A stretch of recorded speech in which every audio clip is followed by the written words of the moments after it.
Esse dia hoje tão especial, de significação profunda para nós todos que compomos essa família de amor,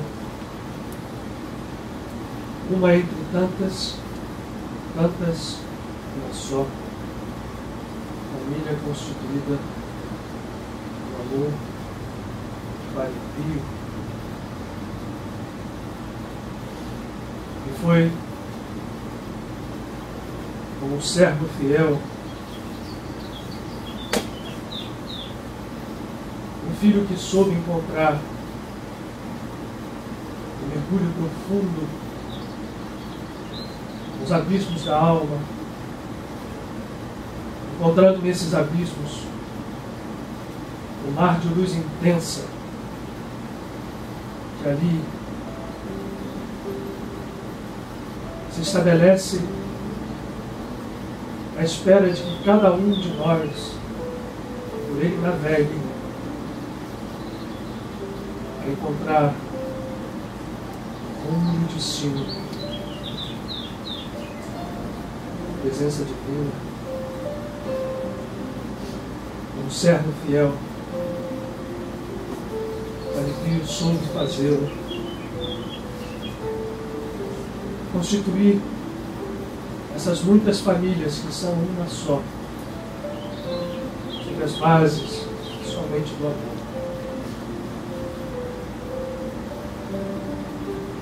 A sua frase imortal, de que basta amar, amar e amar, nada mais. Será sempre um farol para aqueles de nós que buscamos o espelho de sua vida, imagem e semelhança por completo da presença de Deus, através da figura sublime de Cristo.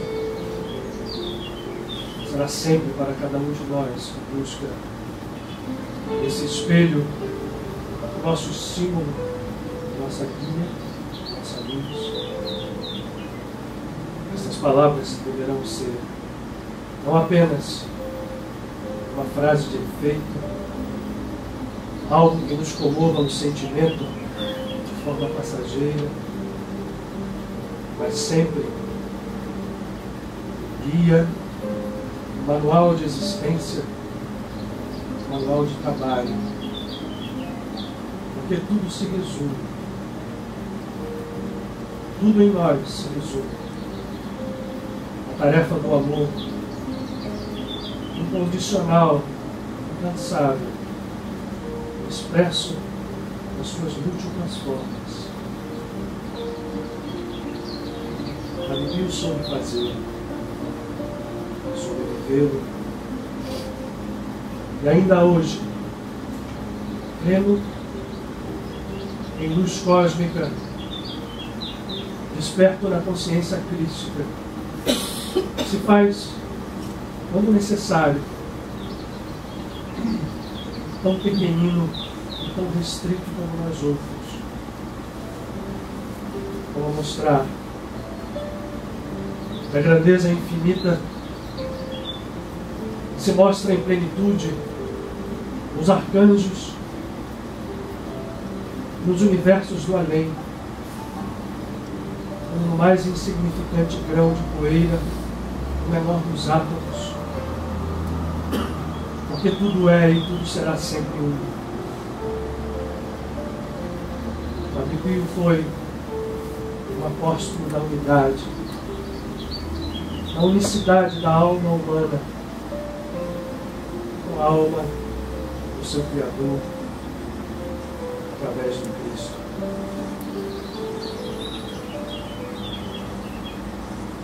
Provou isso em cada minuto de sua vida, vivendo cada dia como um homem, com suas lutas, suas dúvidas, eventuais desarmonias, mostrando que a plenitude da santidade não é obra feita e acabada pelas mãos de um Deus discricionário que elege aqui e ali seres de exceção. Ao contrário, mostrando que a santidade significa a unificação, a cura, a integração da unidade divina de nossos seres partidos pela ilusão da separação. A santidade está à disposição de todos nós, porque fomos criados para ela. E ela se expressa, sim, sob as aparências mais intrigantes, e se mostra no ser comum, no homem e na mulher, que caminham nesse mundo, uma busca permanente desde que esta obra seja diária, perseverante, incansável. Que ao depararmos com nossas mazelas, com nossos defeitos, com nossas fraquezas, mergulhemos mais até enxergar a luz, que todos nós a temos e jamais a perderemos, para que essa luz venha, disse o Cristo, a iluminar bem alto uma candeia que atinja onde puder e a quem puder. Padre Pio, filho de Francisco de Assis, foi o santo que mostrou que todos podemos ser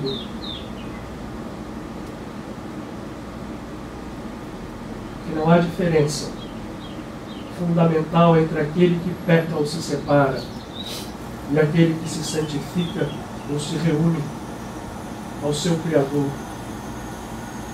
Os dois, como os dois filhos daquele Senhor, um pródigo que se afasta do Pai e retorna, o outro que permanece em união com Ele.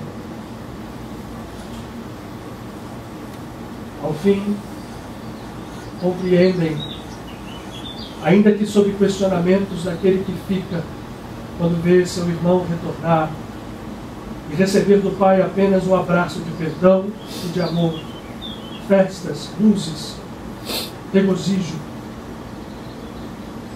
E ao reclamar de que o pai a ele jamais fizera isto, e ao ouvir de seu pai que ele sempre estivera com ele, e isto é a plenitude, e que o irmão que estava perdido, como ovelha, foi reencontrado, compreendeu que os dois sempre haviam sido um só.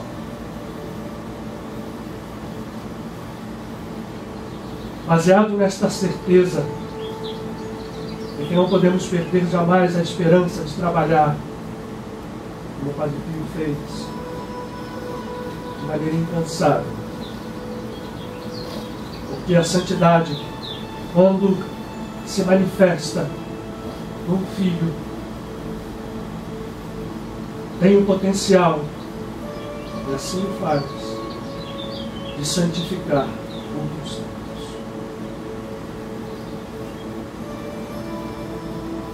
Dia especial, que Padre Pio está aqui presente. A nossa conexão com o seu coração possa ser não aquela de quem idolatra um seu semelhante, ele jamais fez isso, mas aquela de quem olha no seu semelhante a divindade, percebe a presença de Deus também nele. que hoje nós todos possamos experimentar a força desta verdade.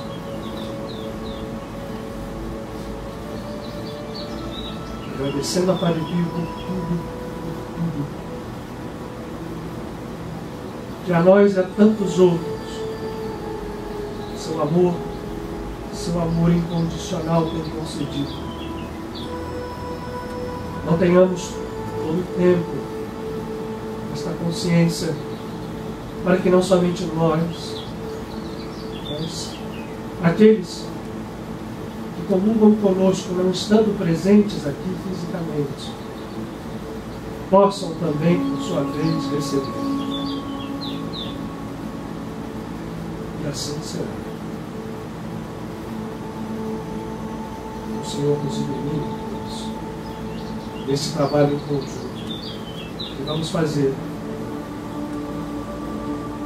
sob o carinho, o amor e o palio de Padre Pio, certo, fiel.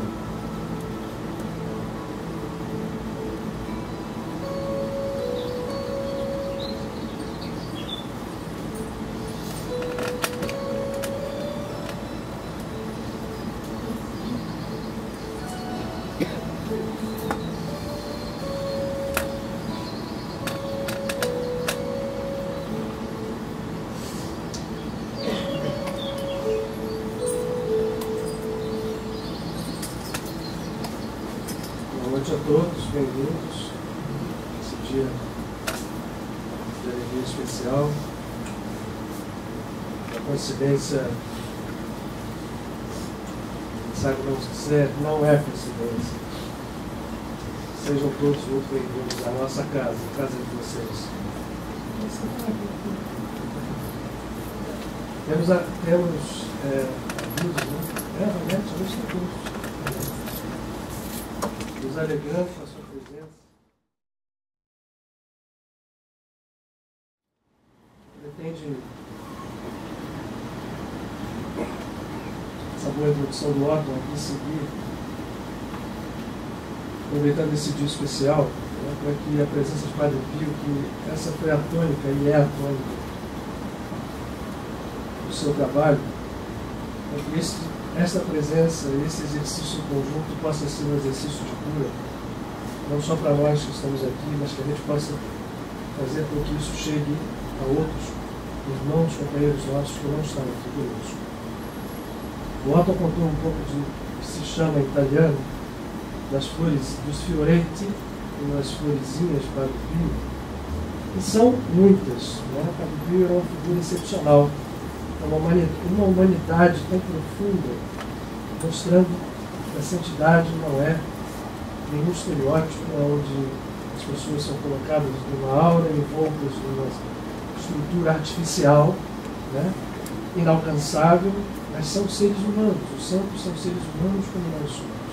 O Padre Pio expressava isso e não fazia questão nenhuma de esconder. Até porque, endeusado, vocês viram aqui leituras do Otto que se referem a pessoas, ele se torna, a gente está na conversa aqui ao longo, eu vou tentar deixar isso, né, de uma forma ou de outra claro, ele se torna uma pessoa cada vez mais conhecida, não só na Itália como no mundo. Ele se torna, se fosse hoje, ele seria um popstar, né, pela força, mas não pela propaganda, mas pela realidade, a força do seu espírito. Ele fazia questão, por isso mesmo, de mostrar com toda a clareza que ele era um ser humano, como todos os outros, e isso não impedia que ele fosse um santo. Como a dizer, santos somos todos nós, né? E os fioretti contam histórias engraçadíssimas. Há muitas passagens, ao lado de passagens, que nos levam a olhar essa criatura como alguém tão ligado a Deus, que por ele transborda não só o amor divino, não só o poder de cura, mas também como o corolário de fenômenos se caracterizava com muita perfeição esse fato, essa ligação com Deus, ainda que ele o fizesse sob a veste católica, né? Há muitas histórias engraçadas, né? E algumas delas, a gente pode até começar aqui contando para a gente ver que ele era realmente uma figura excepcional. A clarividência, como que a gente chama na linguagem espírita de mediunidade ou de percepção, eram fatos cotidianos. Por exemplo, sempre ao longo da sua vida, mas isso se tornou cada vez mais. Chegavam a ele todos os dias envelopes e envelopes com pedidos de pessoas para abençoar isso, para abençoar aquilo. E ele, com muita paciência, sempre fazia. E o Frei Eusébio, que era o frei mais próximo dele, como filho espiritual que o auxiliava, era o carregado de trazer esses envelopes.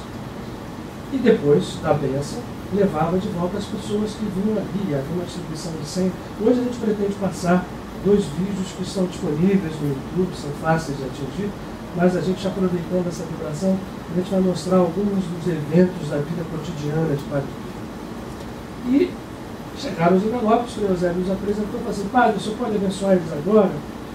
Claro, não tinha lá o seu temperamento meridionale, como dizem os italianos, era um italiano do sul da Itália, né? E vou abençoar, pode deixar. Põe aí, se concentrar abençoando. Esse aqui não, pode tirar. O Frei Eusébio já estava acostumado, levou, e foi lá fora distribuir os envelopes abençoados para cada um. E no último, muito constrangido para a pessoa que tinha levado lá. Vou dizer uma coisa, infelizmente, esse aqui, Padre Pio, não abençoou e devolveu para ele. Aí a pessoa olhando e disse assim: não custa tentar, né? Aí abriu, tirou lá de dentro uma loteria. Então, Padre Pio tinha essa percepção, quer dizer, no meio daqueles envelopes, e enfim, a sua ligação com a espiritualidade era tal forma, de tal monta, que ao longo dos anos as pessoas sabiam, né? Chegar perto de Padre Pio era ao mesmo tempo algo muito bom e um risco muito grande, porque, como ele sabia os detalhes, né? Às vezes, como bom italiano, ele falava as coisas daqui na frente. Então, várias pessoas chegavam para se confessar, e ele, vem com essa cara de santinho aqui para confessar, não, porque isso. Ao mesmo tempo que o amor transbordava todo momento, a todo tempo.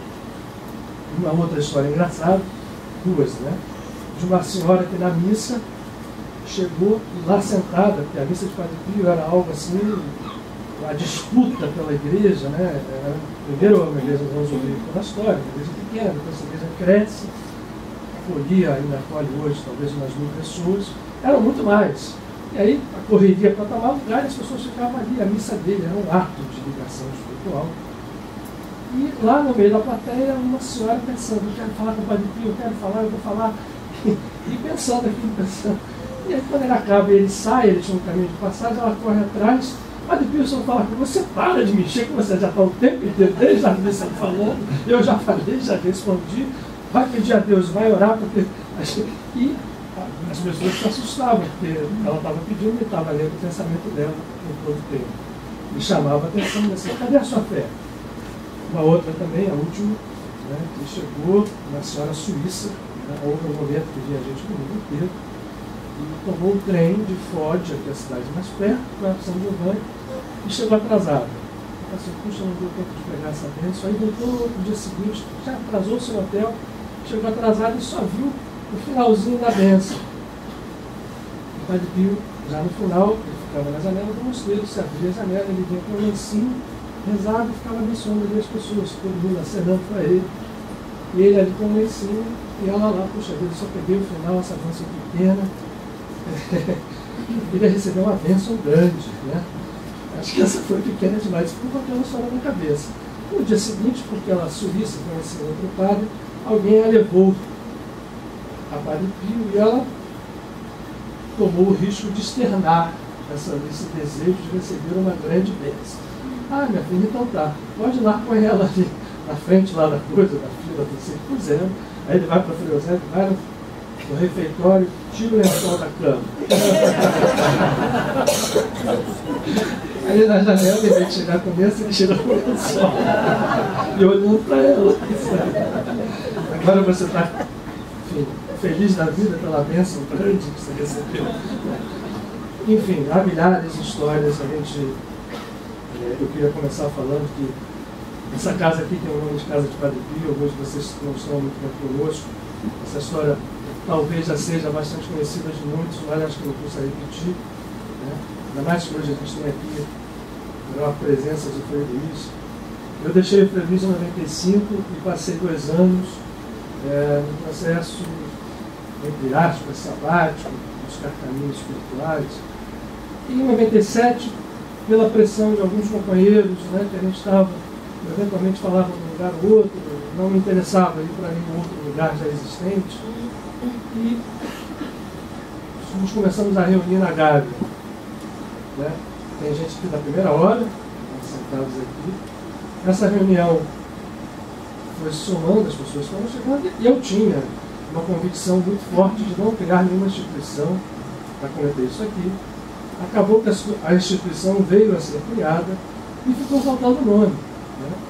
E o nome é... Quem vê a ata de fundação, não da de fundação da instituição, mas a ata que nos congregou no objetivo comum, ainda existe até hoje, vai ver lá que quando a gente termina o texto, estão postos os nomes dos nossos mestres. E o nome do Padre Pio vai aparecer lá em último, penúltimo lugar. Né? Nada que isso representasse importância, mas a gente vai citando, né? Krishna, Jesus, Buda, São Francisco, Santo Antônio, Santa Teresinha. E lá no fim, Padre Pio. Eu tinha posto ali porque, retornando alguns anos atrás, no Frei Luís, talvez em 1992, havia um irmão lá chamado Salvador Odiano, né? Conhecido de quem era lá do Frei Luís.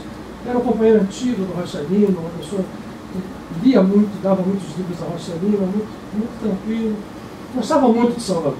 E ele me presenteou com alguns livros da vida, e uma vez ele chega lá no Frei Luís e me entrega um livro em italiano sobre Padre Pio. E para mim era um ilustre desconhecido. Eu olhei, interessado, passei olhos e levei esse livro para casa. Guardei esse livro, eu nunca tive a curiosidade de lê-lo. Né? Tantos livros que a gente ganha. Sabia da história, um frade estigmatizado, que vivera na Itália, desencarnaram em 1968. Muito bem. Enquanto a gente estava já reunido na Gávea, mas ainda sem ter essa instituição formada, eu tive um sonho uma noite em que aparece a figura de Padre Pio e diz: olha, eu vou estar muito perto de você, nós vamos estar fazendo tudo para te ajudar. E foi um sonho muito impressionante. E no final eu acordo com o sonho com um barulho. E esse barulho, quando eu acordo, foi na estante de um quarto vizinho, onde esse livro estava posto, mas que o livro caíra ao chão. E eu vou, pego o livro e abro o prefácio. No prefácio, o Salvador escrevera, né? Os Augustos, que o Padre Pio possa ajudar você, esse livro eu te dou, que o Padre Pio possa te ajudar em todos os seus projetos. E eu guardei aqui, nós fizemos a lista, apareceu lá o nome Padre Pio ainda em último lugar, né? Eu fui muito impressionado com aquilo, mas não tinha me resolvido a pôr o nome. Houve um segundo momento, onde ele mais ou menos desistiu, né? Aparece de novo no sonho e diz assim, né? Vamos, né? Tipo, vamos lá, nós. E aí o nome do Padre Pio saltou lá da penúltima linha para dar o nome à casa. E a gente já no primeiro momento é um desafio, porque um padre católico, né? O Maico sabe de histórias aqui engraçadíssimas, a gente às vezes passa aqui católico, não é? Enfim, né? Por que o bispo não autorizou, por que isso não foi feito, por que tem Padre Pio, vocês estão usurpando o santo, e por aí vai. E aí eu entendi logo que era um grande desafio, desde o nome para nós, e pretendemos ser uma casa aberta, sem nenhuma conexão restrita a nenhuma. Hoje a nossa conversa se fala Padre Pio além das fronteiras religiosas. Né?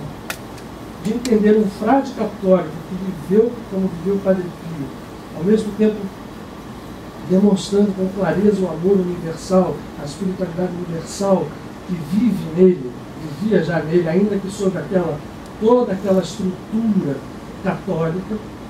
Seria um grande desafio para nós, né, de mostrarmos aqui na casa, que pretende ser uma casa universal, que um mestre de qualquer uma das tradições religiosas pode ser e deve ser visto como um mestre universal.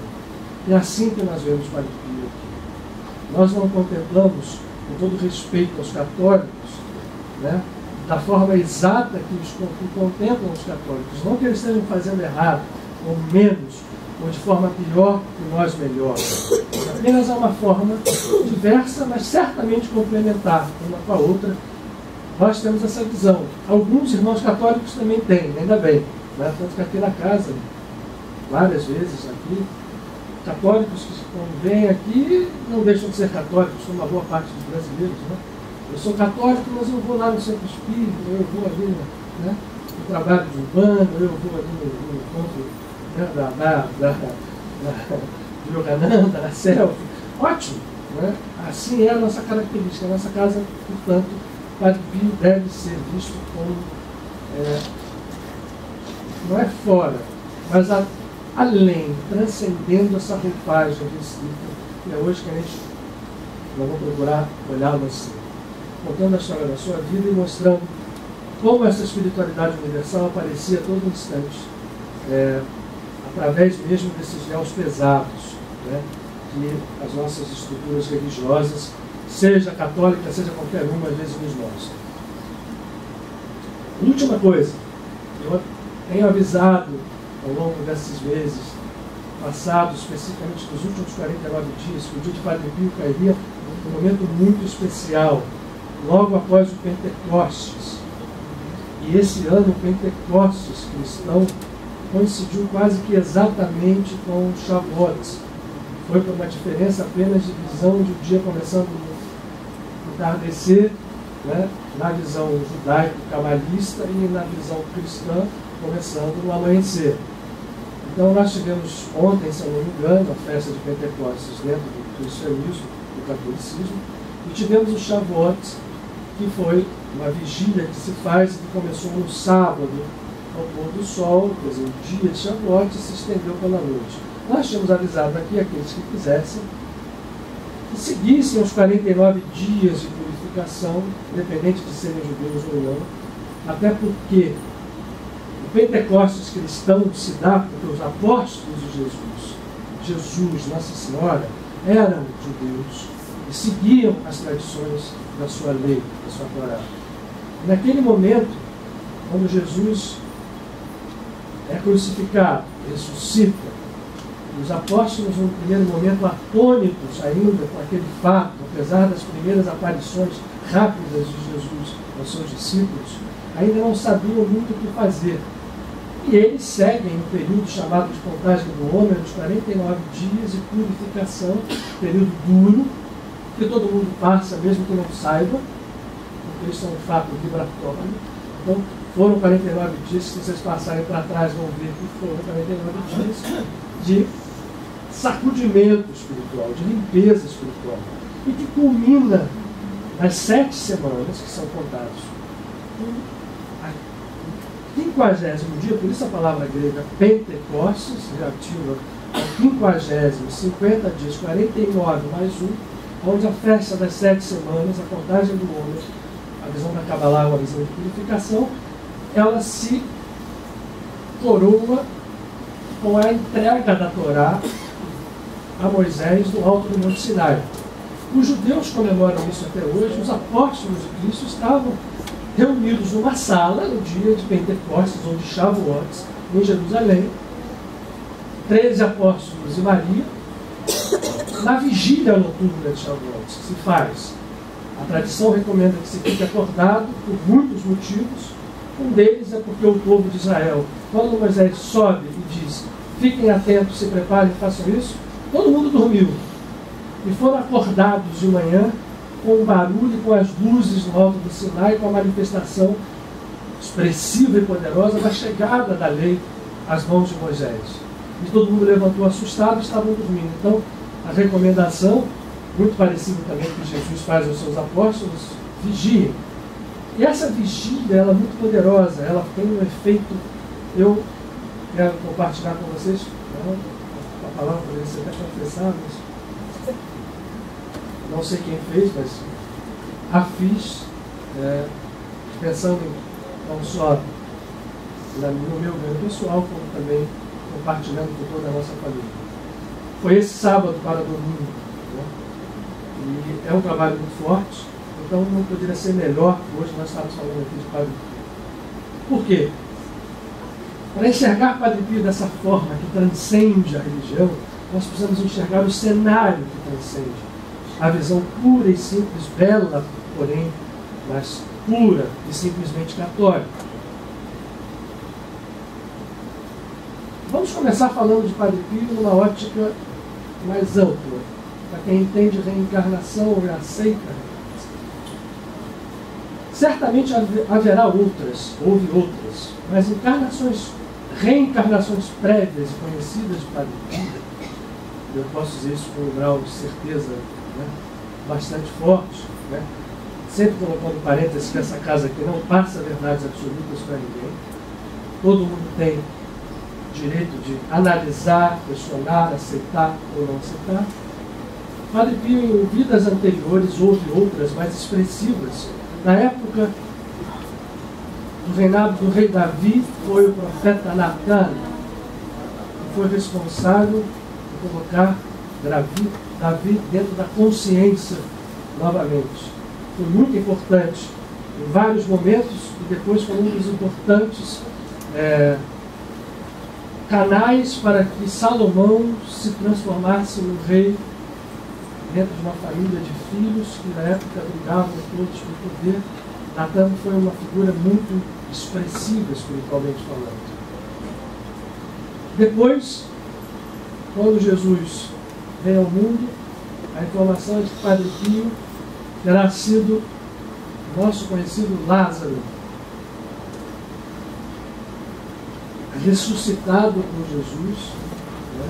Na verdade não, mas o poder demonstrando um fenômeno capaz. Não foi só Jesus que ressuscitou, o Padre Pio também ressuscitou algumas pessoas enquanto ele viveu. Contarei alguns fatos aí para vocês.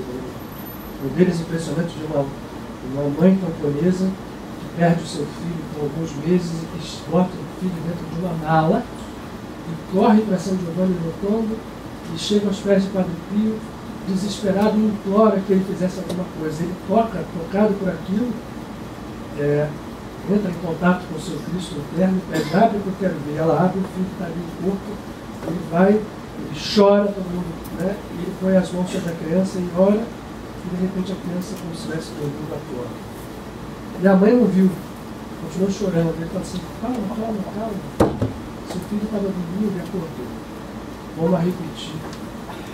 E a última que nós conhecemos, ele que tem o nome de batismo Francesco, ou Francisco, terá sido Fra Rufino, que era primo de Santa Clara, e considerado por São Francisco o maior, ele Fra Silvestre, que também, por sua vez, terá sido o nosso amado Paranaense Uranense. São Francisco soube constituir uma pleia de amigos. Aliás, ele foi avisado por Deus que, quando ele teve aquele último sonho, que ele via aquele castelo com todas as armaduras douradas, é que ele ouviu a voz: essa para você e para os seus cavaleiros.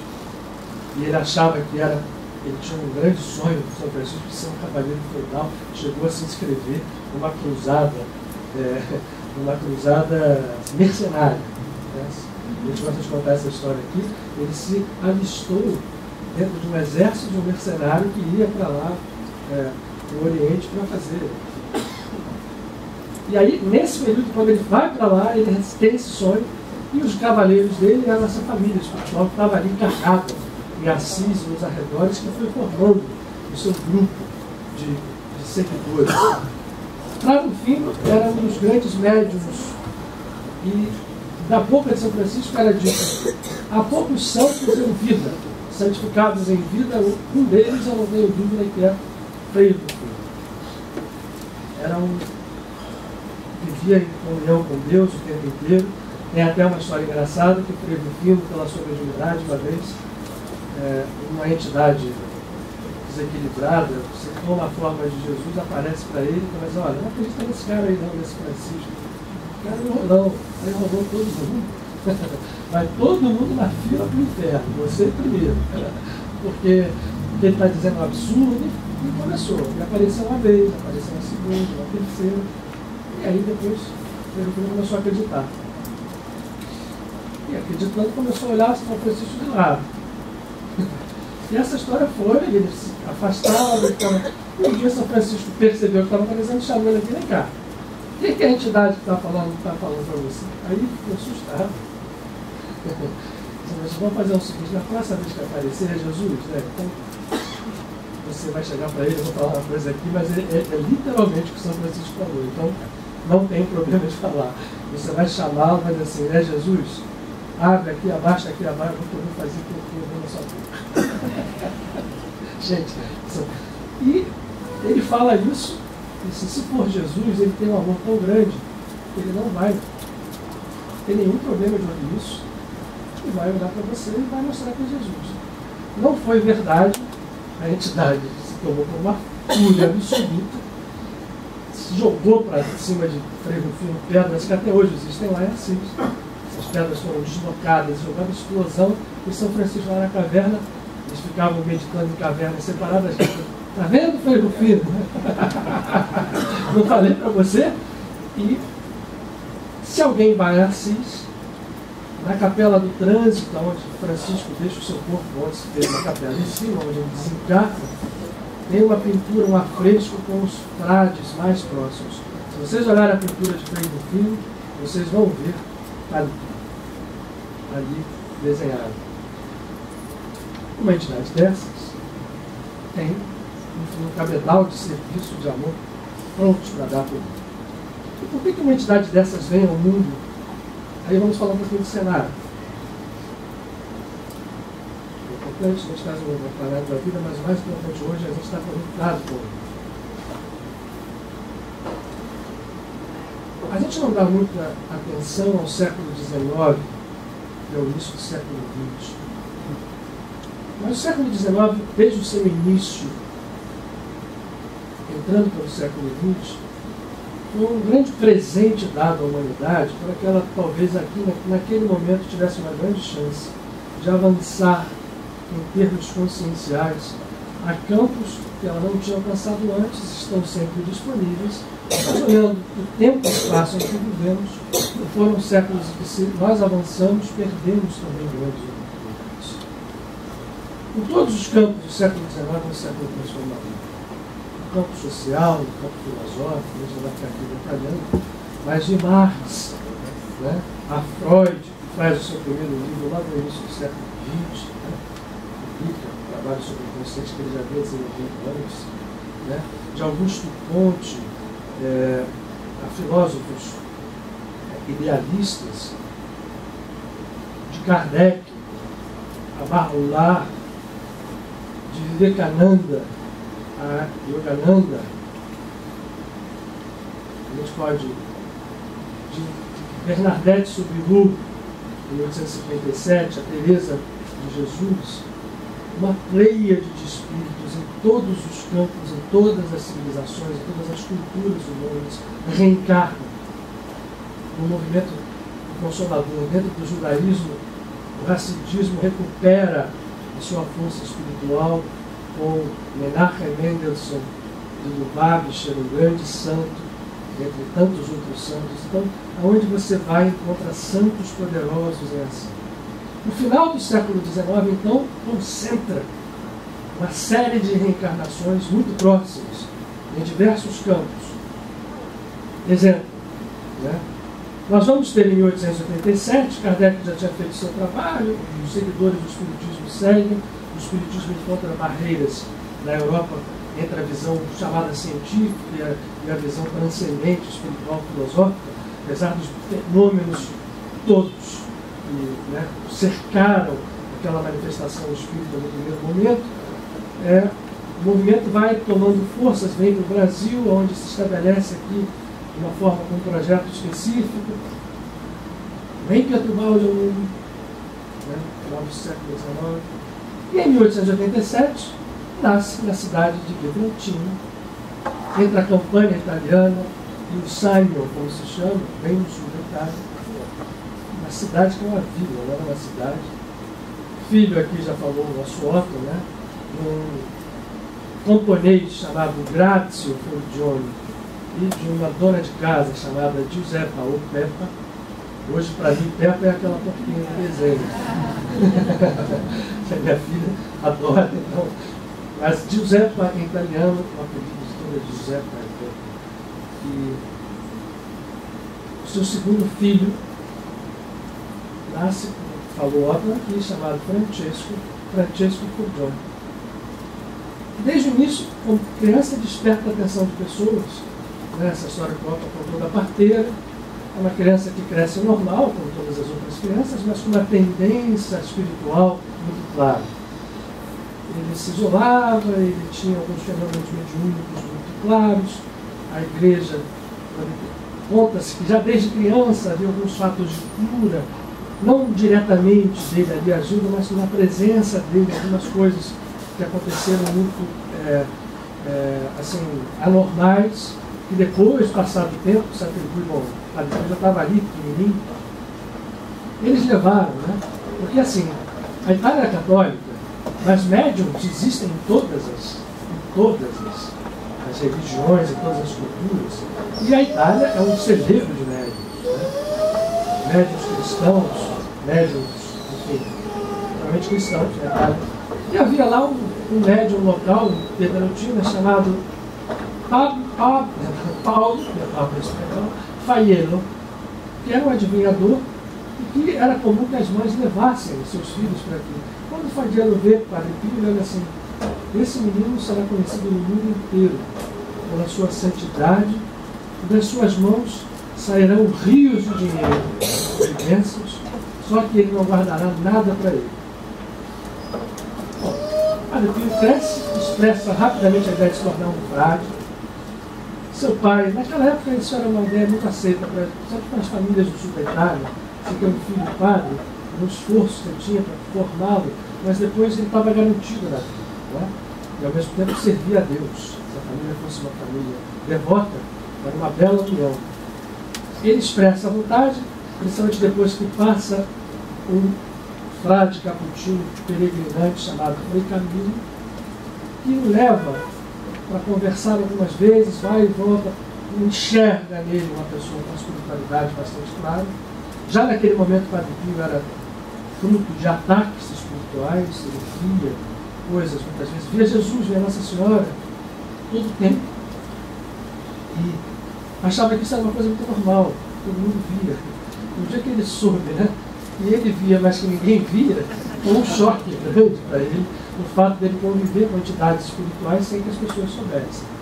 Esse frade consegue chamá-lo a uma vida dentro da ordem capuchinha, que é uma subordem dentro dos franciscanos. Os frades capuchos são frades aqueles tradicionais que usam barba, dentro da ordem franciscana, mas que tem uma regra muito rígida, uma regra de espiritualidade que foi um pouco que forjou essa visão, né, dentro do catolicismo, da espiritualidade, do sofrimento absoluto necessário para se alcançar a graça divina.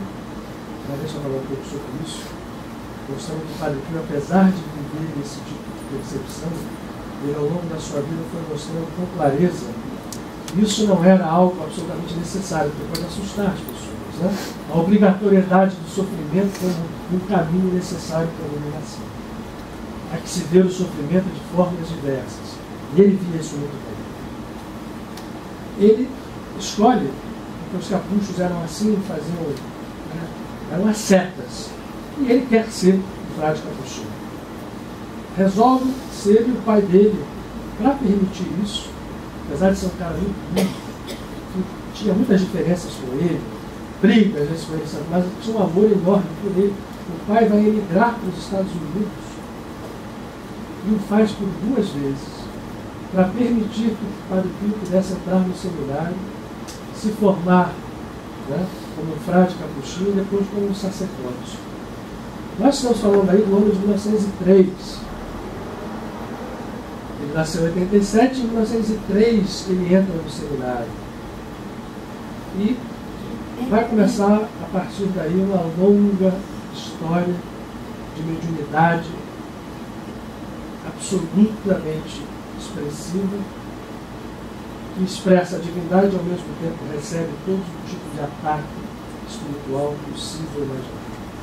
A história de Padre Pio dentro desse processo, até 1910, 10 de agosto de 1910, eu tenho a data exata de esse papel, eu não vou falar uma data errada para vocês, uma cola muito bagunçada, em que é 10 mesmo, 1910, em que ele termina esse forma sacerdote no dia 10 de agosto. Padre Pio, para vocês terem ideia, ninguém ficava perto do quarto dele. Porque o quarto de Padre Pio à noite era uma sanha de fenômenos espirituais causados por ataques de entidades não tão evoluídas, que miravam o Padre Pio diretamente e ele não sabia por quê. Por que acontece isso comigo? E ele, como não tinha uma orientação espiritual muito clara, ele tinha pavor. E as noites dele eram a ponto de, assim, ele ser jogado longe da cama, as janelas baterem, e os companheiros dele de seminário ficavam apavorados com os gritos do Padre Pio à noite. E o Padre Pio, apesar de respeitar, ninguém queria ficar perto dele, não. Ao lado disso, vai se desenvolvendo uma doença pulmonar, ele era alérgico, era asmático, e se desenvolve uma série de infecções pulmonares que vão fazendo com que ele, no primeiro momento, seja levado por um período de convento em convento para ver se o clima era melhor. Ele passa por 4 ou 5 conventos até chegar a Benevento, já perto da cidade onde ele vai se fixar de Foggia. Mas nesse intervalo é um período que o Padre Pio volta para casa. Porque ele era tão doente, fala assim, olha, ele vai morrer. Esse rapaz não dura mais um ano. Então ele vai voltar para perto da casa da mãe dele. E aí ele vai ficar num período meio que se chama, se a gente lê São João da Cruz, a gente vai ouvir uma expressão chamada de a noite escura da alma. Isso é bom para que todos nós que passamos pelas nossas dúvidas, pelas nossas lutas internas, possamos nos animar de saber que essas noites escuras da alma existem, que elas podem ser superadas. Ele passa essa noite onde ele tinha, com a sua mediunidade, eventos sempre tais como esses e outros tantos, doenças seguidas, mas ao mesmo tempo visões espirituais que mostravam, olha, calma, persevera, continua orando, que você tem o que fazer nesse mundo. Desculpa. Houve um movimento capital. Um sonho que ele tem à noite é que ele vê uma entidade perto dele que brilhava como o sol. Que o leva a um campo. Nesse campo existem 2 exércitos. Um de seres extremamente iluminados, outro de seres com roupas esquisitas.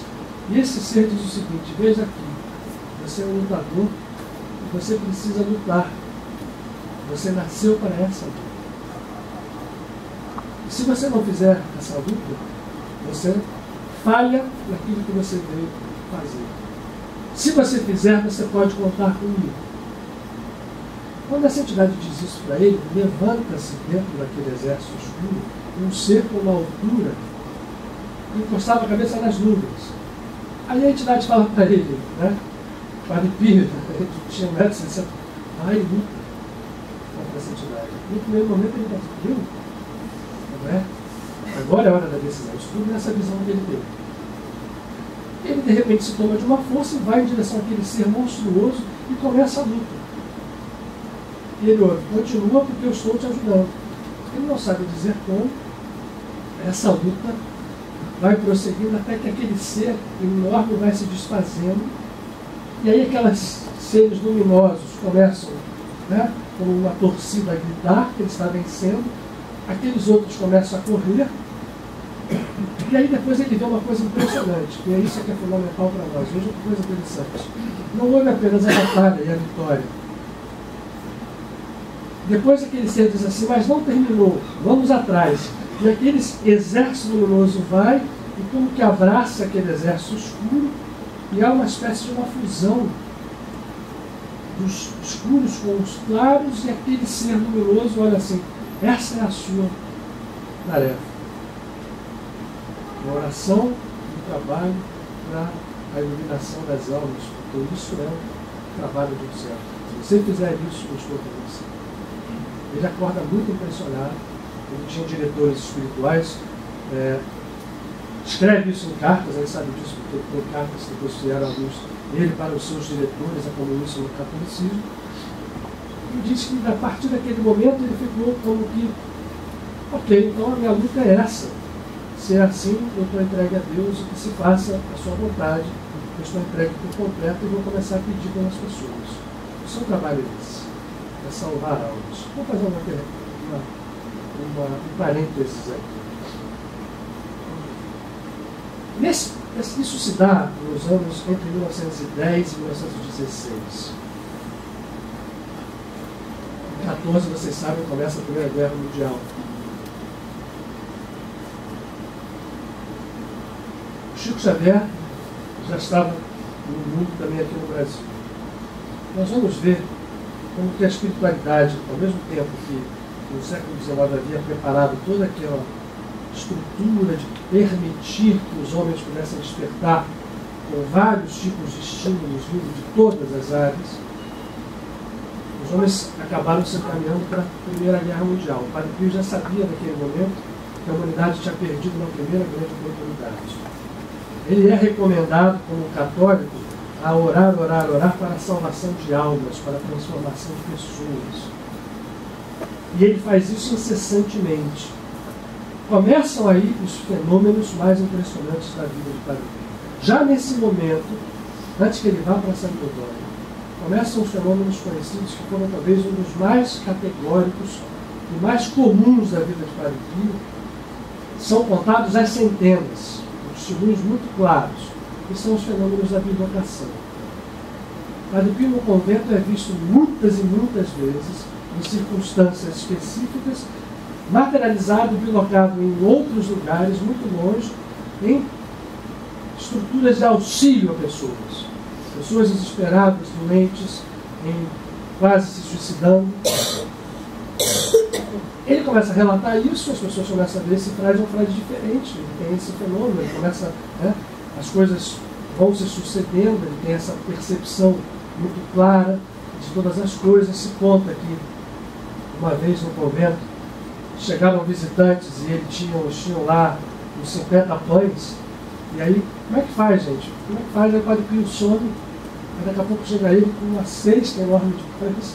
Mas de onde você arrumou isso? Não, um peregrino estava ali fora, bateu a porta e perguntou se ele estava precisando de pão. Eu disse que sim. E chegaram, as pessoas comeram os pães e ficou todo mundo assim. Essa história é uma história constante, peregrino. Certamente ninguém tem isso comprovado, mas a humildade de Padre Pio permitiu dizer que ali havia um fenômeno de transporte em que os pães que eram necessários foram trazidos. Sucessão de fenômenos, tanto os fenômenos negativos, como ataques. A entidade que mais o perturbava ele chamava de Barba Azul. Como ele era muito espirituoso, esse Barba Azul chega, ele nunca vem sozinho. Vem com uma turma e o pessoal vem de pedra, pau, e aí a surra já sei que vai ser dura. Agarro. Ele identifica aquela entidade muito iluminada como Michael, o arcanjo Miguel, que será o seu grande protetor. E que depois dessas idas e vindas de casa para ir, ele, por questões de saúde, é transferido para um convento capuchinho que fica numa cidade chamada San Giovanni no Tondo, à época, na vila, a 600 metros de altura, perto de um santuário. Até hoje existe lá, consagrado a São Miguel Arcanjo, nessas encostas do Monte Gargano, e é onde uma caverna é venerada ali, São Miguel. Padre Pio chega a esse convento, se estabelece ali, e já meio conhecido por esses fenômenos, ele logo é indicado para cuidar das crianças na escola e para ser diretor espiritual das senhoras da vida. Ele faz com uma santidade completa e total. As curas começam, as confissões do Padre Pio, a gente brincava, são verdadeiras curas e desobsessões que acontecem. O confessionário de Padre Pio não é um confessionário normal. Ele, com a sua percepção, sabia tudo que as pessoas não chegavam ali precisavam. E aí ele trabalhava aquilo ali, às vezes as confissões duravam horas. Isso vai lhe causar problema depois. E San Giovanni se estabelece uma igrejinha no convento. Em 1900, apesar de estar ali, em 1917, ele é mandado, porque a Itália passava por uma turbulência política, Padre Pio ainda pega para ser soldado no exército italiano no último ano da guerra. Soldado, não era padre, não era capelão. Para a Itália, naquele momento, não havia uma luta com o Vaticano, uma briga enorme entre o Estado italiano e o Estado católico vaticano. Então, é padre, não interessa, vai para o exército. Ele passa mais um ano para o exército, imagine isso, né? Aquela figura, né, sensível, e se pontam dois eventos. Né? O general Cadoro, né, que era o general que comandava as forças italianas, quando a Itália é derrotada numa batalha pelos exércitos austríacos, que sofre uma humilhação enorme, ele, que vai ser depois retirado, fica tão perturbado que vai para a sua tenda e quer se suicidar. Quem é que aparece para ele? Lá dentro, né, não vestido de soldado, mas de frade numa noite, e o convence a não fazer isso. E depois vai procurar, cadê esse frade? Ele não tem pela descrição. Era Padre Pio. Essa figura já estava então já evidenciada. Até que o ano, apesar de alguns fatores prévios acontecerem, no ano de 1920, desculpa, 1918, em 20 de setembro, as anotações aqui,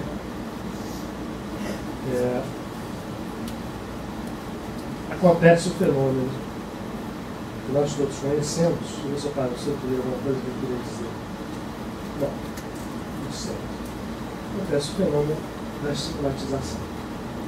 Mas por isso está no confessionário, ele entra num estado de êxtase, ele não sabe nem escrever, ele descreve aquilo como alguma coisa que ele perde. E aí ele vê chegar uma figura, e ele fala uma figura, ele não fala Jesus, ele fala uma figura.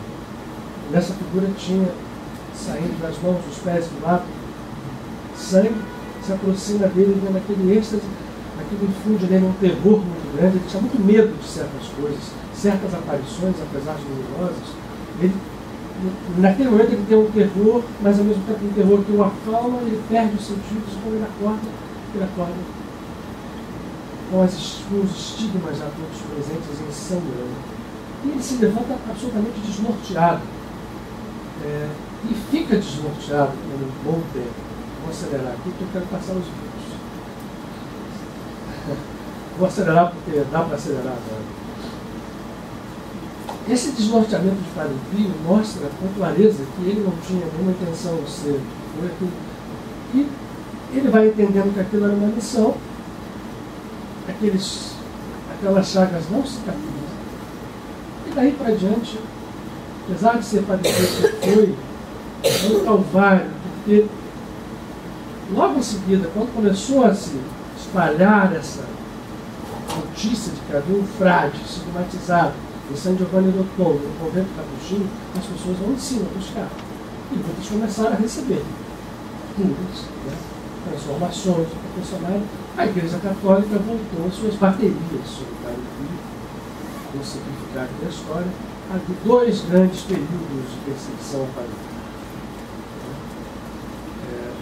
Primeiro é um momento muito grande de perseguição, de pesquisa, mas não nada. Mas até que em 1931, Padre Pio, através de um inquisidor chamado Agostinho Gemelli, que era um sacerdote, ao mesmo tempo que era neurologista e era um antigo ateu, estudioso de fenômenos místicos, né? Consegue, por Santo Ofício, proíbe a Padre Pio, isso acontece por 2 anos, sair da sua cela. Ele não podia rezar missa, ele não podia fazer nada, porque a missa dele era muito longa, ele tinha que fazer isso, fazer aquilo. Então, nem confessar ninguém ele podia fazer, ele podia rezar missa só na sua cela e na capela privada. Ele fica preso no convento por 3 anos. A coisa volta ao normal depois, a história toda cresce, e os milagres continuam acontecendo, e as missas de Padre Pio são verdadeiras comunhões com o Divino, continuam acontecendo, as curas continuam acontecendo aos borbotones, Padre Pio continuando a ser aquela figura humana que vocês viram aí pelas poucas histórias que a gente contou, ao lado da grande santidade do grande amor. Era uma figura até engraçada, né? Em muitas histórias, até engraçada, não, sempre engraçada. Padre Pio, então, resolve, num determinado momento, pelo amor que ele tinha, construir um hospital. E vai do jeito dele. Ele já tinha tentado fazer um que faliu. O primeiro que ele chama de Hospital de São Francisco. Então um diretor lá que não deu certo, era uma casinha e tal. Quando ele começa com o projeto do hospital, ele vai do jeito que vai, as pessoas vão chegando, o dinheiro já vinha gente do mundo inteiro. Vocês viram aqui o Otton falar, personalidades dos camponeses mais simples, até personalidades da política italiana.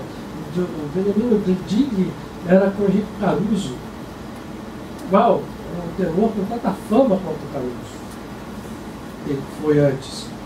E a guerra chega, a Segunda Guerra Mundial chega, os americanos que depois invadem a Itália trazem a devoção, os soldados que vão ali buscá-lo. Existe uma história de uns bombardeios que foram feitos pela aviação americana que invadia a Itália, e vários pilotos, quando passavam, porque aquela região foi toda bombardeada, Foggia, né? Enfim, Benevento, nada atingiu o convento, nem San Giovanni Rotondo. Dizem as histórias que os pilotos muitas vezes chegavam na hora que iam jogar bomba, que aparecia na frente dos aviões um padre voando, e eles desviavam os aviões dali. Essas histórias não são confirmadas, o Padre Pio não gostava de confirmar muitas das coisas que aconteciam com ele, né? Às vezes sim, às vezes não. Mas o fato é, ele começa a fazer, depois que a guerra acaba, ele pega um médico lá, que era um médico lá do burro, você vai ser o cara que vai fazer o hospital. Ele começa a fazer sem nada, não legalizou. Aí o governo italiano vem em cima, ele recebeu uma doação de uma inglesa, de um americano, ela era repórter do Economist, e ele era ligado a uma fundação americana, consegue um dinheiro assim, tipo igual o dinheiro de hoje, uns 10 milhões de dólares, e faz a doação e para que não começa. Bota no hospital, começa, o governo italiano multa aqui, multa ali, pode me devolver metade, tirar dele. Ele vai conseguir construir esse hospital. E a ideia dele é um hospital que atendesse a alma e o corpo.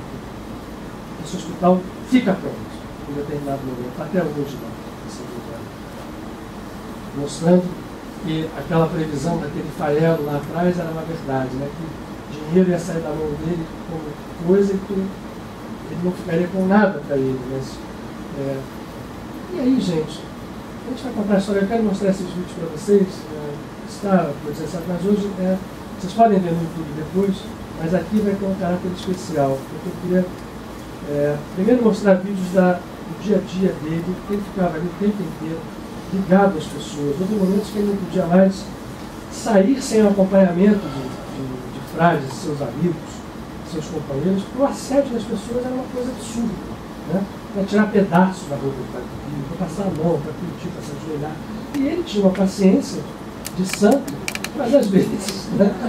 Então uma das coisas muito comuns, vocês vão ver no vídeo aí, é que ele usava, vamos começar primeiro com umas imagens raras, para depois eu chegar perto do fim com um vídeo que mostra ele na missa, com um relato italiano. Porque o que mais impressionava, assim, a segunda perseguição, só antes de começar, vai absurdamente, isso não espanta muita gente, vai começar na época do Papa João XXIII. João XXIII é o Papa que a gente conhece, mas no papado de João XXIII, que o Padre Pio vai ser novamente proibido de rezar missas, confessar pessoas. As suas confissões tinham que ser 3 minutos, se ele quisesse fazer. Houve a história que puseram o microfone, foi proibido de confessar mulheres, que ele foi caluniado de todos os jeitos. Como ele tinha uma série de mulheres à sua volta, dizendo que ele era promotor de um registro, você não imagina as calúnias que o Padre Pio recebeu. De falsificar os estigmas a esse tipo de coisa, de roubar o dinheiro do hospital para fazer isso. Ele suportava com absoluta tranquilidade, mantendo, eu sou uma coisa só, eu sou um frade que ora. O que eu tenho que fazer é orar pelas pessoas. Está bem passado. Só um outro dado.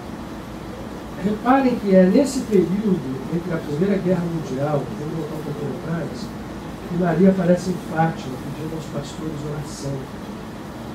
Padre Pio recebe a mesma coisa, a indicar como a oração é um poder absoluto.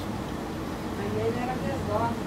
Oi? Ele também falava e tem fotos e filmes dele que Nossa Senhora de Fátima. Ele tinha uma devoção enorme. Quando houve as aparições de Fátima, ele se conectou muito a esse processo.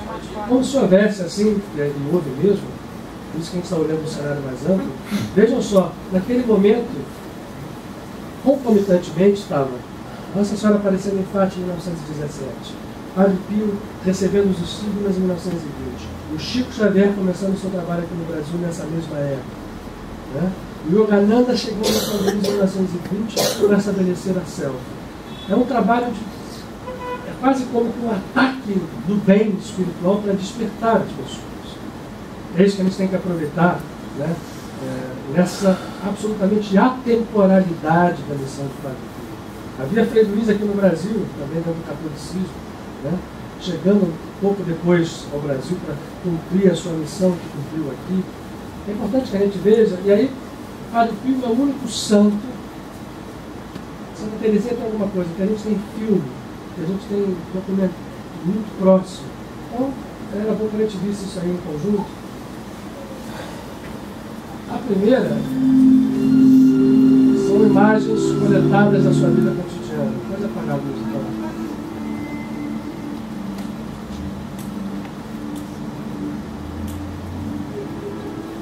Pode dar mais foco, não?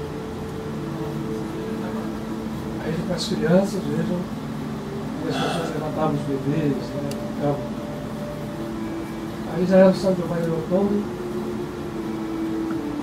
Já alguns anos depois, o Padre Pio já bem conhecido.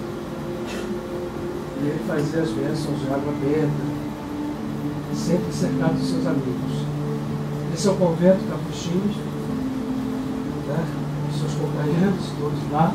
E todos italianos, né? Vocês estão vendo ali, ó. Italianos meridionais, né? Olha o número de cartas, gente, que chegava a Padre Pio já naquela época. O mundo inteiro. Quando ele pôde, ele olhava cada uma delas. Depois ele passava com os seus companheiros mais próximos, mais fiéis, a tarefa de respondê-las. Vejam que não era um não, eram bastantes.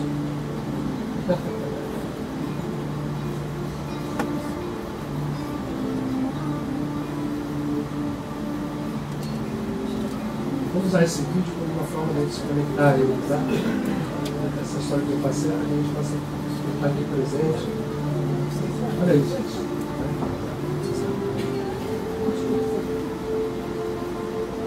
Alguns conseguiram chegar perto dele. Era uma criança e tinha um carinho especial por crianças.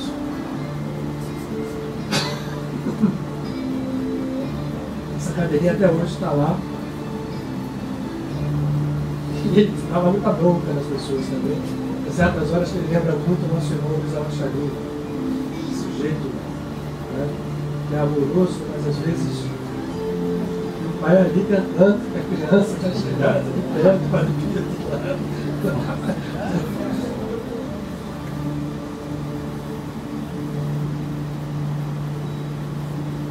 Ele tinha períodos que ele tinha hipertermias de 50 graus. Jamais foi explicado isso. Estourar termômetro. Gente que a gente falava, o Padre Pio vai desencarnar hoje. No dia seguinte ele acordava perfeito, né? Assim.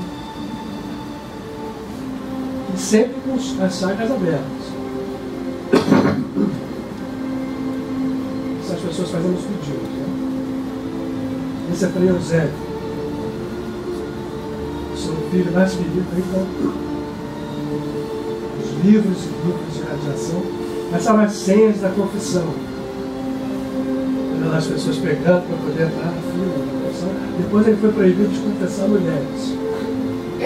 Nesse segundo momento. Porque já estava tudo de jeito.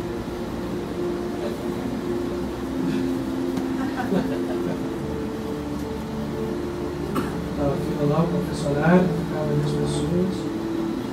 E às vezes demorava, como eu falei para vocês, tempo demais. De dependendo do que ele enxergava espiritualmente, o trabalho que ele via. Ele fazia desobsessão, fazia cura, fazia cura. Sempre lá para o Eusébio, lá ele no confessionário. Às vezes ele sentava às 8 horas da manhã e saía às 9 da noite, sem comer.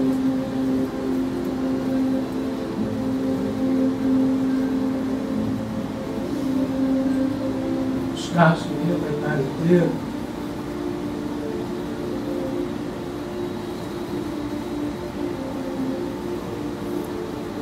Uma onda de gente crescente que foi obrigando a ficar um hospital em construção ali atrás. E aí, essa cena é maravilhosa. A gente sente até aqui, né, a vibração que passa.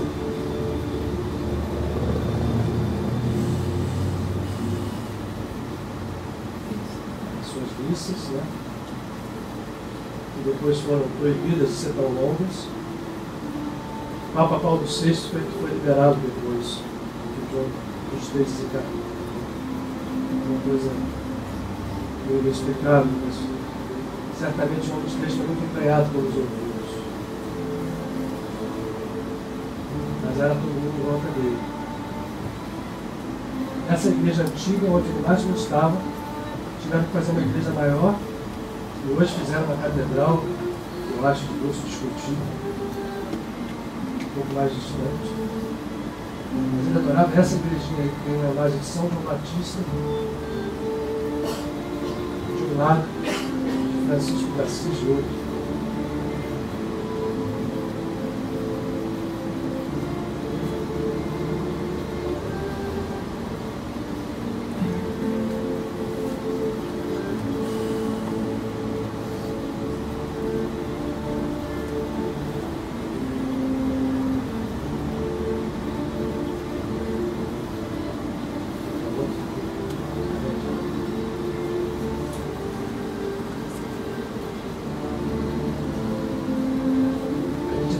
Registros dele, e era o tempo inteiro as pessoas falando do ouvido dele, ele tinha que falar as coisas, perceber.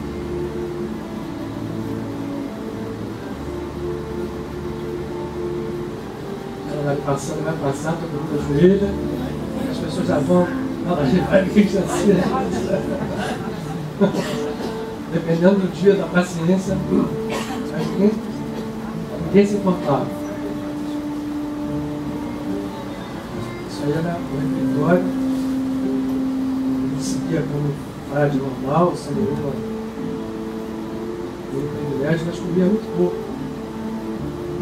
Ele comia e engordava. Ele dizia o seguinte: eu como uma coisa assim e engordei 6 quilos. Né? A gente pode explicar como é que eu faço. Ele sempre em oração permanente. Ele falava que em estado de oração, olhando Deus à frente dele, como o Salmo 16, eu ando com Deus à minha frente, e a minha consciência está liberta.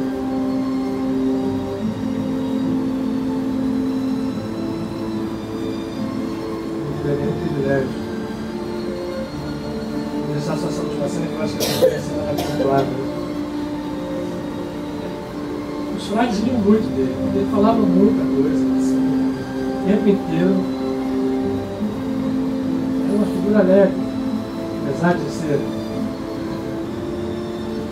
Se eles estão rindo ali, deve ter saído alguma besteira lá.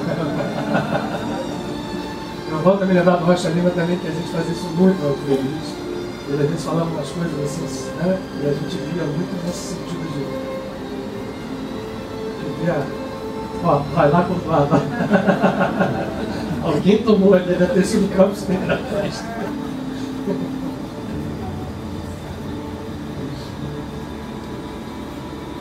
Vamos olhar um pouquinho o outro vídeo, então? A gente tem quase tempo. O outro, deixa antes do Marco começar, eu quis deixar que vai ser a guisa da nossa oração. Vocês vão ver uma missa de Padre Pio já perto do final do seu trabalho. Eu vou puxar o italiano, o que eu puder traduzir, eu vou traduzir para vocês. É um italiano fácil de entender, uma parte dele. Vocês vão ver pode aumentar, por favor. Essa cabeça campal à frente da igreja. Vocês vão ver os comentários feitos sobre a entrega espiritual que o Padre Pio fazia no momento da hóstia.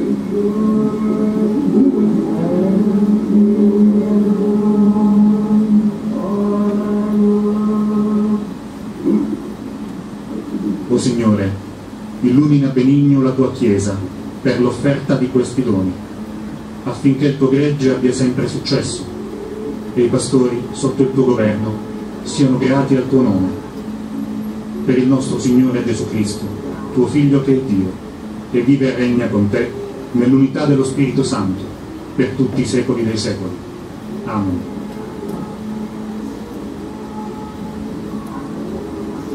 La grandezza della messa di Padre Pio non era tanto nel modo esterno con cui egli celebrava, ma nel modo interiore, perché Padre Pio durante la Santa Messa ha avuto i più grandi fenomeni mistici che il Signore gli ha concesso, e durante la Santa Messa partecipava intimamente alla passione di Gesù, rinnovava nel suo corpo e nella sua anima la passione del nostro Signore Gesù Cristo.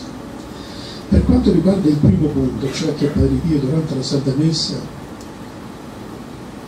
riceveva i più grandi doni mistici da parte di Dio, mi è gradito leggere una pagina del suo epistolario in cui rivela proprio ciò che avvenne nella celebrazione di una Santa Messa, esattamente la Messa del Corpus Domini del 1918.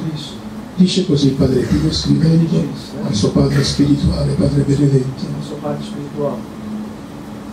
rammento che il mattino di detto giorno, cioè 30 maggio 1918, festa del Corpus Domini, all'offertorio della Santa Messa mi si porgesse un alito di vita.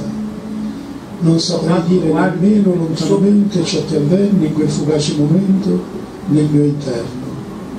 Mi sentii tutto scuotere, fui ripieno di estremo terrore, e dopo mancò che non venissi da mandar di vita. Poi subentrò una calma completa da me non mai sperimentata nella dietro. Tutto questo terrore, scuotimento e calma che l'uno succedette all'altro fu causato non dalla vista, ma da una cosa che mi sentii toccare nella parte più segreta ed intima dell'anima. Io non riesco a dire altro di questo avvenimento. Piaccia a Dio farvi intendere la cosa come avvenne nella sua realtà. Durante questo avvenimento ebbi tempo di offrirmi tutto intero al Signore, per lo stesso fine che aveva il Santo Padre nel raccomandare alla Chiesa l'offerta delle preghiere e dei sacrifici. L'intenzione del Santo Padre era la pace per l'umanità, perché ci troviamo durante la prima guerra mondiale. E non appena è finito di ciò fare mi sentii piombrare in questa dura prigione e sentii tutto il fragore della porta di questa prigione che mi si richiudeva dietro. Mi sentii stretto da durissimi ceppi e mi sentii subito venir meno alla vita. Da quel momento mi sento nell'inferno, senza alcuna sosta, nemmeno per un istante. Questi sono i fenomeni grandiosi che avvenivano durante la celebrazione della Santa Messa al Beato Padre Pio.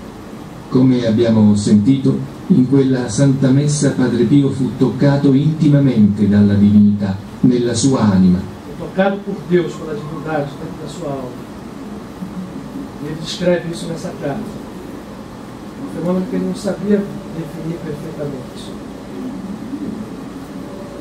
Agora vocês vão observar, aí não é nem a hora do ofertório, mas toda vez que ele toca no cálice, toca na hóstia, ele entra como que um transe, se vocês estão vendo. Ele para, não como um padre normal, ele faz aquilo quase que mecanicamente, sem querer acusar ninguém. É um processo que vocês veem, que até hoje passa essa vibração de íntima ligação com o plano superior. Ele ficava ali, às vezes, um tempo determinado. E as pessoas sabiam respeitar isso porque elas sentiam essa ligação. Todo mundo instigava, percebia isso com muita clareza. Vejam lá.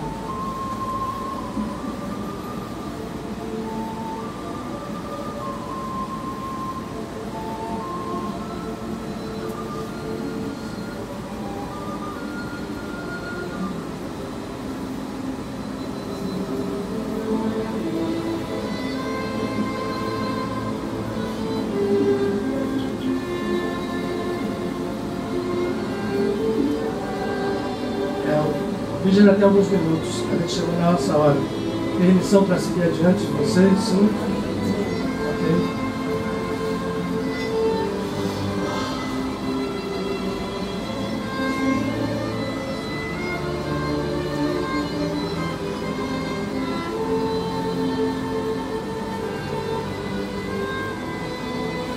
Feliz a gente que pode ter um filme desses à disposição.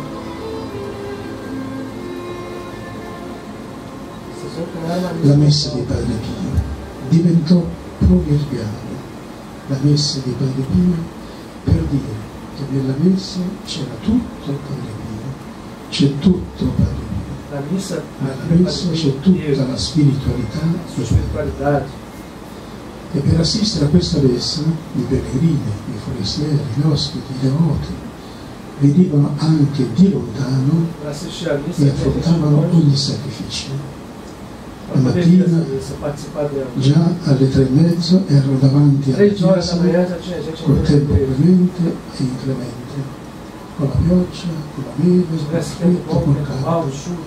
E quando poi si apriva la porta della chiesa, tutti accorrevano per essere più vicini e contemplare lo spettacolo di soprannaturalità che poi diventa la celebrazione della Santa Messa. Ma che cosa era la Santa Messa per Padre Pio? Dobbiamo ricordare che per la fede cattolica, per la nostra Santa Fede, la Messa rinnova il sacrificio cruento di Gesù. Il sacrificio cruento sulla croce che sull'altare si rinnova in un modo incruento e sacramentale. Padre Pio diceva: tutto ciò che avvenne sul Calvario avviene sull'altare. E Dio è andato a portare la mia testimonianza, e cioè sono stato con Padre Pio parecchi anni, ho visto celebrare le sue sante messe, ho assistito, ho fatto da chierichetto alle messe di Padre Pio. Ebbene, posso dire che tutta la mia vita sacerdotale e religiosa non ho mai visto un sacerdote celebrare la Santa Messa come jamais viu o sacerdote fazer uma missa como fazia Padre Pio, com essa profundidade espiritual, em toda a missa, sem exceção de nenhum. Olá, o Eusébio, sempre do lado dele.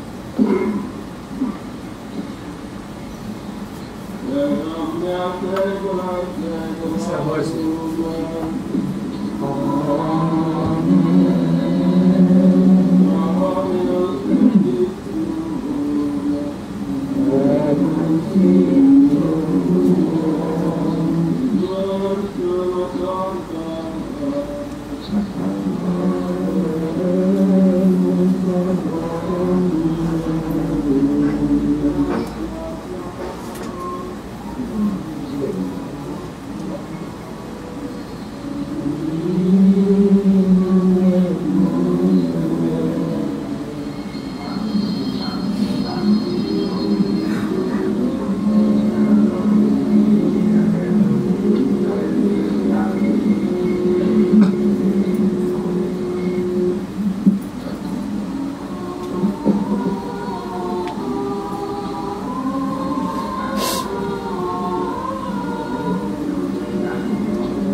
missa absolutamente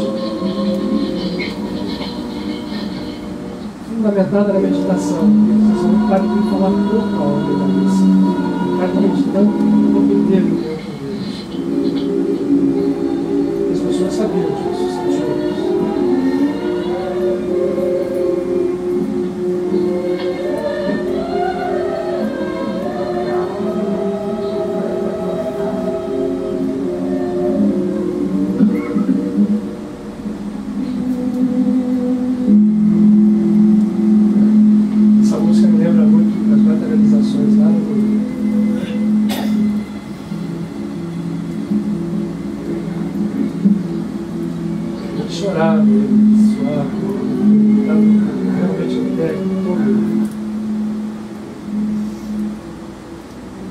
Il punto culminante era la consacrazione del pane e del vino.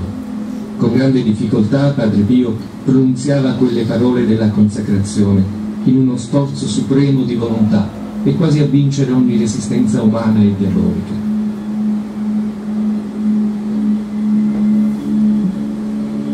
Nesse momento ali ele estava dominando uma quantidade enorme de entidades de espíritos de Jesus.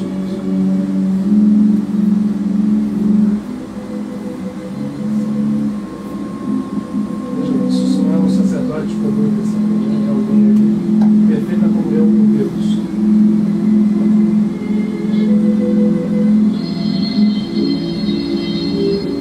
Veja, agora também o tempo da hóstia consagrada na sua mão. Hoje, vezes que ele eleva, repete, mantém, até que ele sinta que algo foi feito, algo foi realizado. Ele vai repetir o vinho também na mesma mesa dele, não é comum.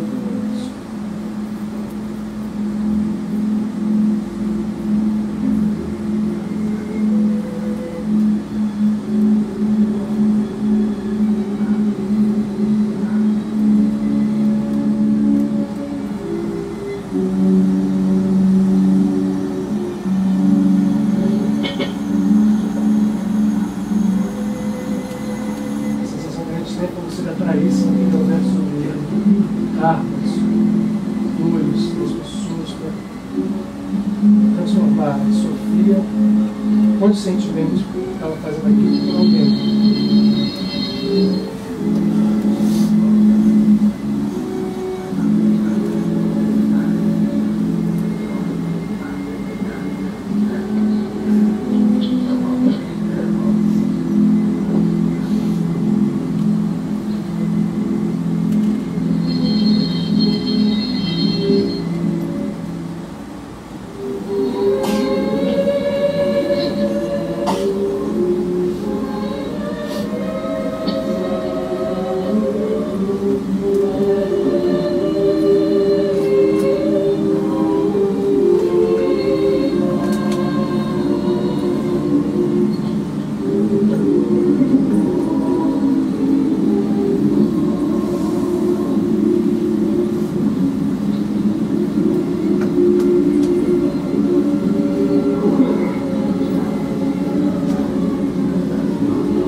Una volta ho chiesto a Padre Pio chi ci fosse accanto a lui durante la celebrazione della Santa Messa e Padre Pio risponde: c'è la Madonna Dolorata e San Giovanni e dunque come i piedi della croce, ai piedi della croce di Gesù c'è la Maria e c'è Giovanni, così ai piedi della croce di Padre.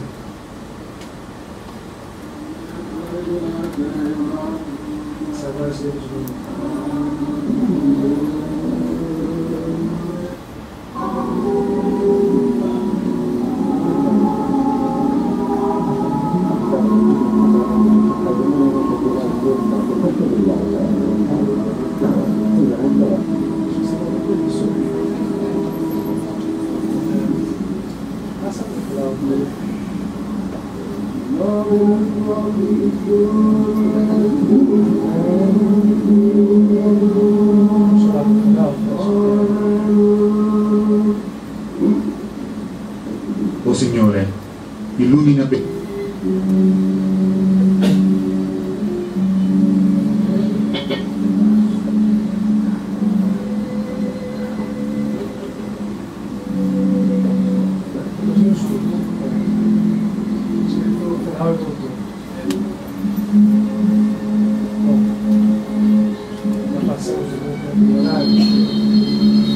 Só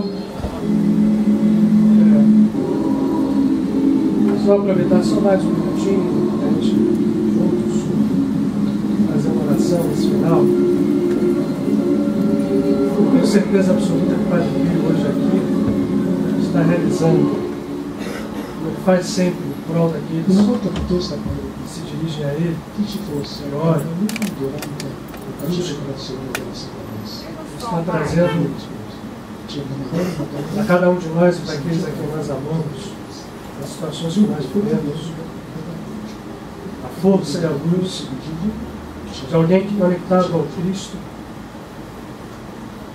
fazendo viver a sua entidade mais pura e a sua identidade mais pura com Cristo, se transforma no outro Cristo.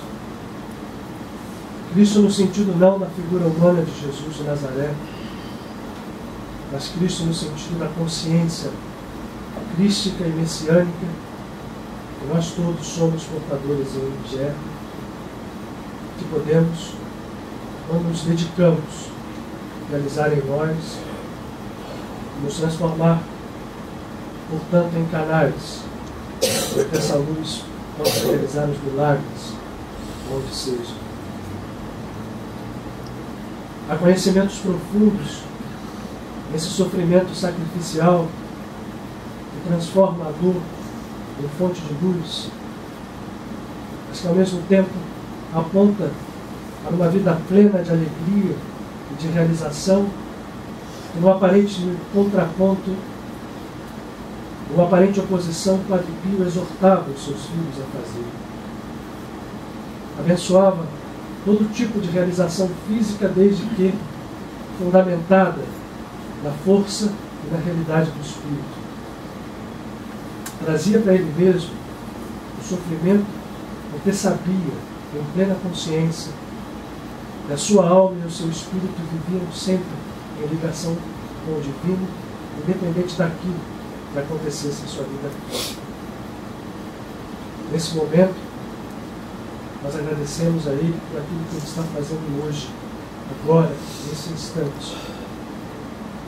Não só por nós, não só pelos nossos familiares, filhos, pais, amigos, mães, mulheres,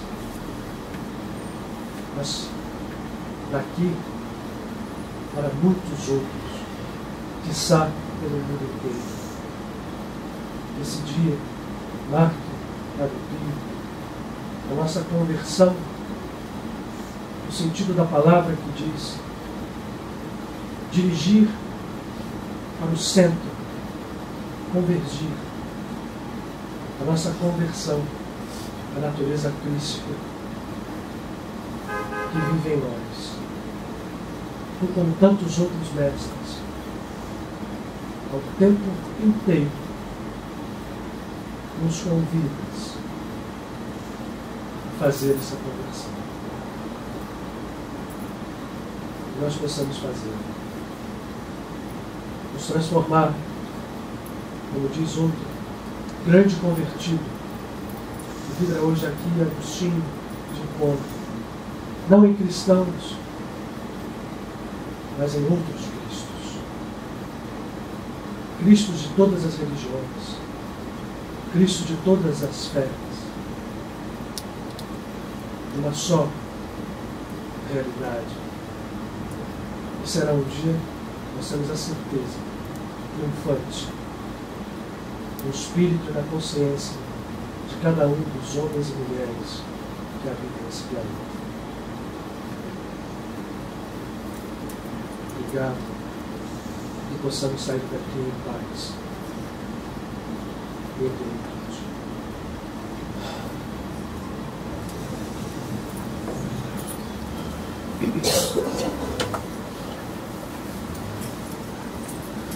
Obrigado a vocês, escutem o avanço da hora.